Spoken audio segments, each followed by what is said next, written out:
वक्त दिल दहला देने वाली न्यूज है, चीन से कट ऑफ कर लिया है गूगल ने और अपनी सारी मैन्युफैक्चरिंग इस वक्त इंडिया में शिफ्ट कर दी है। चाइना ने कुछ हेलीकॉप्टर सप्लाई किए थे पाकिस्तान को और वो हेलीकॉप्टर चलने बंद हो चुके हैं, मतलब चल नहीं रहे, उसकी मेंटेनेंस खराब है और वो हेलीकॉप्टर्स पे अब पाकिस्तान बोल रहा है कि भैया कैसे हेलीकॉप्टर दे दिए। नमस्कार दोस्तों, हिंदुस्तान की बात में आपका स्वागत है। यहाँ हिंदुस्तान की हर खबर आपको देखने और सुनने मिलेगी, साथ ही पाकिस्तानी समाचार भी देखने को मिलेगी, इसलिए चैनल को सब्सक्राइब करना और बेल आइकॉन दबाना ना भूलें। धन्यवाद। अगर आप दिल्ली में जाएंगे तो काफी सारे चाइनीज टॉयज और सामान मिलता है और उनको बेसिकली यूज एंड थ्रो वाले थे, तो ना तो उड़ा सकते ना रोड पे चला सकते। बीइंग अ मुस्लिम कंट्री होते हुए उनको चाहिए कि हम लोगों को प्रेफर करना। आप देखें एक और उन्होंने मुस्लिम कंट्री क्या होता है, आप मुझे ये बताएं। यहाँ पर नॉन मुस्लिम्स हमसे आगे पहुंच गए हैं। हम क्यों ये कहते हैं कि हम एक मुस्लिम कंट्री, इसीलिए हम हाथ पे हाथ धरे बैठ रहे हैं और हमारे लिए मौजूदा। इंडिया ने फिर से एक बार चाइना को ठप्पा लगा दिया है, चाइना को तड़का लगा दिया गया है।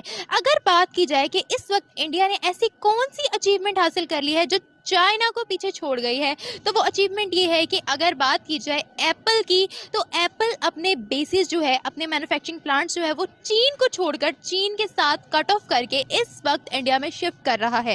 अब आईफोन 14 की अगर बात की जाए तो आईफोन 14 की भी मैन्युफैक्चरिंग इंडिया में होगी। इसके अलावा जो सबसे बड़ी न्यूज़ है, जो इस वक्त दिल दहला देने वाली न्यूज़ है, चीन से कट ऑफ कर लिया है गूगल ने और अपनी सारी मैन्युफैक्चरिंग इस वक्त इंडिया में शिफ्ट कर दी है। तो जिस तरीके से बड़ी बड़ी ऑर्गेनाइजेशंस इस वक्त इंडिया में इंटरेस्टेड हैं, एक सुपर पावर चाइना को छोड़कर इंडिया की जानिब शिफ्ट हो रही है। जो हमारी जो ग्लोबली टेक्नोलॉजी का जो फ्लो है वो सारा इस वक्त इंडिया से स्टार्ट हो रहा है और इंडिया पे एंड हो रहा है, बिकॉज के सीईओज जो है वो इंडिया जो पोजीशन हाईजैक कर चुका है और इंडस्ट्री के अंदर, industry just not industry, world widely technology के अंदर रिसोर्सेज भी हैं, जूनियर्स भी हैं, वो भी इंडिया दे रहा है। बिकॉज कि हमारे इदारे, हमारी जो यूनिवर्सिटीज़ हैं वो स्टूडेंट प्रोड्यूस कर रही हैं, लेकिन वो स्किल ही नहीं है, उनको स्किल नहीं सिखाई जा रही। चाइना के अंदर ये है कि चाइना जो वो पहले से ही टेक्नोलॉजी में वो काम तो करता है, लेकिन ये जो डेवलपमेंट सर्विसेज हैं, जो सॉफ्टवेयर की सर्विसेज हैं,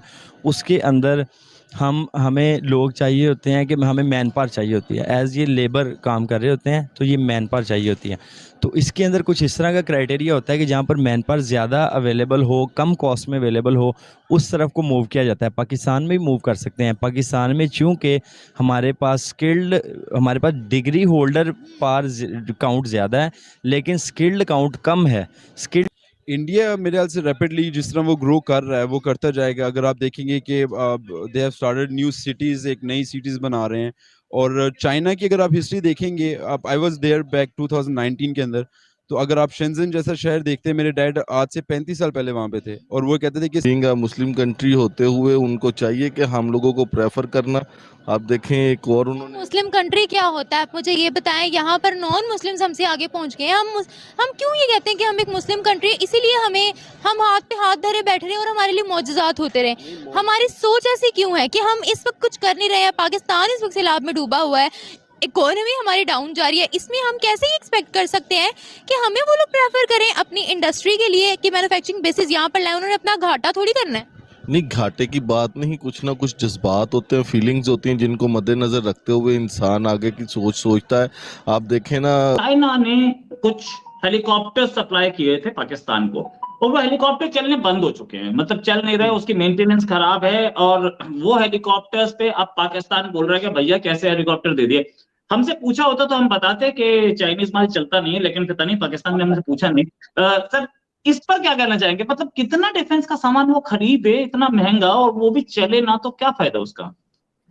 देखिए, पहली चीज तो जो आप जिस हेलीकॉप्टर की बात कर रहे हैं उसका नाम Z9EC हेलीकॉप्टर है। 2006 में ASW वेरिएंट दिया गया था चाइना को। उनकी सप्लाई के पार्ट्स की सप्लाई है वो इतनी बढ़िया नहीं है और क्वालिटी ऑफ वेपन्स तो आप जानते ही, सरोजिनी नगर में अगर आप दिल्ली में जाएंगे तो काफी सारे चाइनीज टॉयज और सामान मिलता है और उनको बेसिकली यूज एंड थ्रो वाले थे। आप जब उनकी मेंटेनेंस की 2006 के हैं, अब ये कोई अमेरिकन वेपन्स तो है नहीं, वेस्टर्न वेपन्स तो है नहीं, और पाकिस्तानी फौज को वेस्टर्न वेपन्स की आदत है और उसके स्पेयर पार्ट एक बिल्कुल ट्रस्टेड सप्लाई चेन के तहत आते हैं। चाइनीज में ये सब चीजें होती नहीं है। तो चाइनीज तो, और दूसरी बात मैं आपको बताऊं कि जब भी चाइनीज और पाकिस्तानी डील्स होती है ना, तो बहुत पैसा एक्सचेंज होता है, तो क्वालिटी तो आप एक्सपेक्ट कर ही नहीं सकते। और किसी भी चीज में नहीं कर सकते। चाइनीज ने तो, मैं अभी जैसे कई अपने पाकिस्तानी दोस्तों से जब भी उनके प्रोग्राम में बात करता हूं, मैंने कहा आपके दोस्त आपको ज्यादा धोखा देते हैं। उनके जो है, उन्होंने हाइड्रो इलेक्ट्रिकल पावर प्लांट को छोड़ के भाग गए। अभी पाकिस्तान में इलेक्ट्रिसिटी की क्राइसिस है। बेल्ट एंड रोड इनिशिएटिव के तहत जो सीपेक बना है उसमें लूट खा चाइना को एज अ फ्रेंड लिया है और इंडिया ने चाइना को एज अ कॉम्पिटिटर लिया है। तो आपको क्या लगता है कि वो लोग एक थोड़ी अरसे के लिए, चाइना की जीडीपी भी उन्होंने क्रॉस कर ली थी सिर्फ थोड़े अरसे के लिए, ठीक है, और इस वक्त वो अपनी मैन्युफैक्चरिंग्स भी कर रहे हैं। चाइना को बायकॉट करने के बाद जितनी भी इंपोर्ट वहां से होती थी उन्होंने सारी खुद मैन्युफैक्चर की, प्लांट्स लगाए, और ये बहुत ज्यादा उनकी स्ट्रगल है। तो आपको क्या लगता है कि आने वाले सालों में आगे क्या होने वाला है? आप इंडिया को कहाँ जाता हुआ देख रहे हैं?